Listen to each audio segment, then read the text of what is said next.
Normal ફ્લાવરનું શાક બનાવીએ ને ત્યારે ઘરમાં બધાને આ શાક ભાવે, પણ બાળકો ખાવાની ના પાડી દે. તો આજે આપણે નોર્મલ રીતે બનતા શાક કરતાં થોડું અલગ પંજાબી સ્વાદ અને ગુજરાતી તડકા સાથે ફ્લાવરનું શાક એવી રીતે બનાવશું ને કે જે બાળકો આ શાક ખાવાની ના પાડતા હશે ને તે પણ એક વખત ચાખશે ને તો પછી માંગી માંગીને ફ્લાવરનું શાક ખાશે. ફ્લાવરનું શાક બનાવવા માટે આજે મેં અહીં 500 ગ્રામ ફ્લાવર લીધું છે. પ્રથમ ફ્લાવરના નીચેની સાઈડથી પાન ડાળીઓ હાથ વડે અલગ કરી લઈશું. અહીં મેં આ ફ્લાવરને સતત ગરમ પાણીમાં થોડી વાર માટે બોળી અને સાફ કર્યું છે, કારણ કે ફ્લાવરની અંદર ઘણી વખત ઝીણી ઈયળ અને જીવજંતુ રહેલા હોય છે. તો ગરમ પાણીમાં ફ્લાવર બોળી અને સાફ કરીએ ને તો એકદમ ચોખ્ખું થઈ જાય છે અને ઝીણી જીવાત હોય ને તો તે પણ નીકળી જાય છે. ત્યાર પછી થોડું એવું કોરું કર્યા પછી અત્યારે આપણે ફ્લાવરના ઉપયોગમાં લીધું છે. અહીં ફ્લાવરમાં બધી નીચેથી દાંડીઓ કાઢી લીધી છે. તો હવે ફ્લાવરના ઉપરના ભાગને પણ આ રીતે હાથ વડે જ ફૂલ અલગ કરશું અને તેને પણ નાના નાના ફૂલમાં ડિવાઈડ કરવાના છે. આપણે ફ્લાવરને ગરમ પાણીમાં સાફ કર્યું છે, છતાં પણ અંદર ફ્લાવર થોડું એવું ડાઘવાળું ક્યાંય પણ દેખાય ને તો તે અલગ કરતું જવાનું. અહીં આપણે ફ્લાવરને ચપ્પુ વડે ના સમારતા હાથ વડે જ આ રીતે આખા ફ્લાવરના ટુકડા કરી લીધા છે.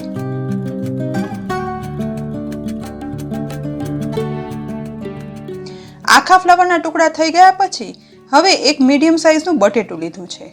તેની પહેલા આ રીતે છાલ ઉખાડી લઈશું. બટેટાની છાલ ઉખાડી લીધા પછી આપણે જેવી ફિંગર ચિપ્સ માટે બટેટાના ટુકડા કરીએ છીએ ને તે જ રીતે બટેટાને લાંબી ચિપ્સમાં કટ કરી લેવાના છે.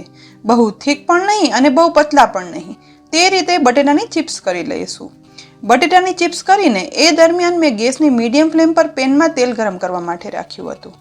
અહીં તેલ ગરમ થઈ ગયું છે, તો આ ગરમ તેલમાં આપણે ટુકડા કરેલ ફ્લાવર છે ને તે પેનમાં સમાય તેટલું ઉમેરી દેવાનું છે. તેલમાં ઉમેર્યા પછી સતત મિક્સ કરતા જઈ આ ફ્લાવરને તળશું.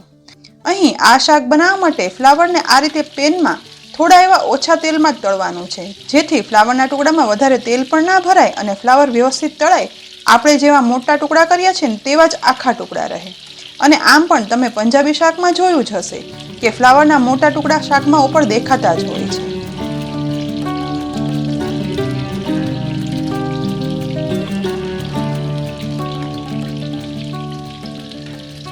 અહીં તેલમાં મિક્સ કરતા જઈ અને ફ્લાવરને તળતા તે ઉપરથી ગોલ્ડન બ્રાઉન કલરનું સતરાઈ ગયું છે અને અંદર સુધી ચડ્યું પણ છે. સાથે ટુકડા પણ અલગ અલગ અને મોટા એવા જ રહ્યા છે. આ રીતે તળાતા લગભગ 2 થી 2.5 મિનિટ જેવો સમય થયો છે અને આપણે જોઈએ ને તેવું ફ્લાવર સતરાઈ ગયું છે. તો હવે ફ્લાવરના ટુકડાને આપણે તેલમાંથી બહાર કાઢી લેવાના છે.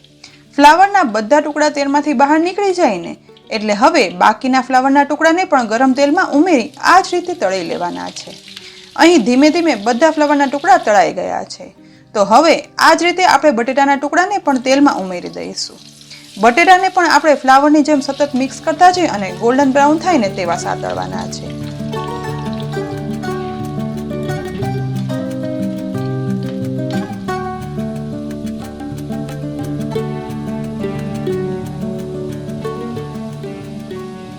અહીં સતત ધીમે ધીમે મિક્સ કરતા જઈ અને તળતા લગભગ 2 થી 2.5 મિનિટ જેવો સમય થવા આવ્યો છે અને બટેટા અંદરથી સોફ્ટ અને ઉપરથી ગોલ્ડન બ્રાઉન કલર સાથે ચિપ્સ સરસ તળાઈ ગઈ છે. તો હવે તળાયેલી આ ચિપ્સને પણ તેલમાંથી બહાર કાઢી લઈ અને તળેલા ફ્લાવર સાથે ઉમેરી દેવાની છે. અહીં હવે બધું સરસ તળાઈ ગયું છે. તો હવે પેનમાં જે તેલ વધ્યું છે ને તેમાંથી અડધું તેલ બહાર કાઢી લઈશું અને બાકીની 5 ટીસ્પૂન જેટલું તેલ પેનમાં જ રહેવા દઈશું. આ તેલ ગરમ જ છે, તો તેમાં અડધી ટીસ્પૂન જીરું ઉમેરશું અને 1/4 ટીસ્પૂન હિંગ ઉમેરી દઈશું. ગેસની લો ફ્લેમ પર ગરમ થઈ રહેલા તેલમાં બધું તરત સતરાઈ અને ઉપર આવી જાય છે. હવે 2 ટીસ્પૂન જેટલી લીલા મરચાં, આદુ અને લસણની પેસ્ટ ઉમેરી દેવાની છે. આ પેસ્ટને માત્ર 15 થી 20 સેકન્ડ સુધી જ સાતળશું, જેથી વઘારમાં પેસ્ટ સાતળવાની સરસ સુગંધ આવવા લાગે. એટલે તુરંત જ તેમાં મેં એક નાની સાઈઝની ડુંગળીના ટુકડા કરી અને ઉમેર્યા છે. પણ ડુંગળીના ટુકડા ઉમેર્યા ને એ વખતે કેમેરાની સ્વિચ ઓન ના થઈ, માટે ઉમેરાતી ડુંગળીના ટુકડા તમે નહીં જોઈ શકો. અહીં ડાયરેક્ટ વઘારમાં લસણ, આદુ, મરચાંની પેસ્ટ સાથે ડુંગળી સતરાય છે ને તે જ તમે જોઈ શકો છો. અહીં ડુંગળી પણ ગોલ્ડન બ્રાઉન સતરાય અને વઘારની એકદમ સરસ સુગંધ ચારેય બાજુ આવી રહી છે. તો હવે 2 મીડિયમ સાઇઝના ટમેટાને ક્રશ કરી અને પ્યુરી બનાવી અને તૈયાર કરી હતી ને તે આ વઘારમાં ઉમેરી દેવાની છે. હવે ટમેટો પ્યુરી વઘારમાં મિક્સ કરી સહેજ એવું સાતળવાનું છે.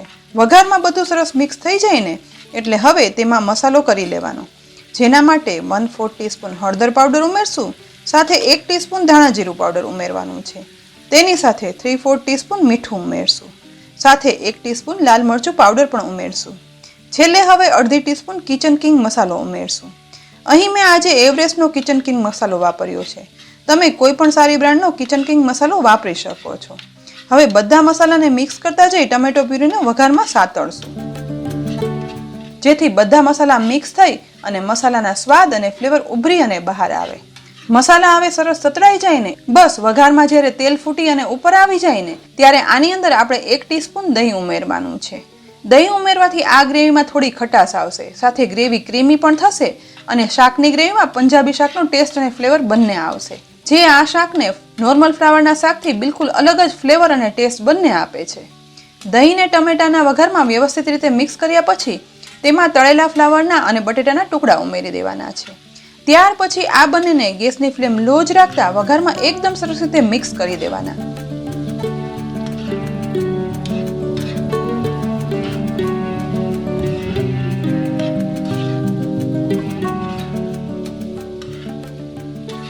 લગભગ 1-8 મિનિટ સુધી સતત હલાવતા જઈ મિક્સ કરતા બધો મસાલો છે ને તે બટેટા અને ફ્લાવર સાથે સરસ ભળી ગયો છે અને એકદમ મસ્ત ફ્લેવર વાળું પંજાબી ટેસ્ટનું ફ્લાવર બટેટાનું શાક બન્યું છે. અહીં આ શાક થોડું એવું કોરું લાગે છે તો ઉપરથી અડધા કપ જેટલું પાણી ઉમેરવાનું છે, જેથી શાક છે ને એ થોડું રસરસતું અને ગ્રેવી વાળું બને. ગેસની લો ફ્લેમ પર પાણી તુરંત જ શાકમાં ભળી જશે. રસરસતું થીક ગ્રેવી વાળું ફ્લાવર બટેટાનું શાક બનશે. અહીં તમે જોયું ને કે આપણે વઘાર એકદમ ગુજરાતી સ્ટાઇલથી કર્યો અને શાકનો મસાલો છે ને તે પંજાબી શાક જેવો કર્યો છે. માટે જ પંજાબી ટેસ્ટ અને ગુજરાતી તડકા સાથેનું મસાલેદાર આ શાક તૈયાર થયું છે અને તેની સુગંધ તો આખા કિચનમાં આવી રહી છે. તો હવે પેનનું ઢાંકણ આપણે ઢાંકી દઈશું.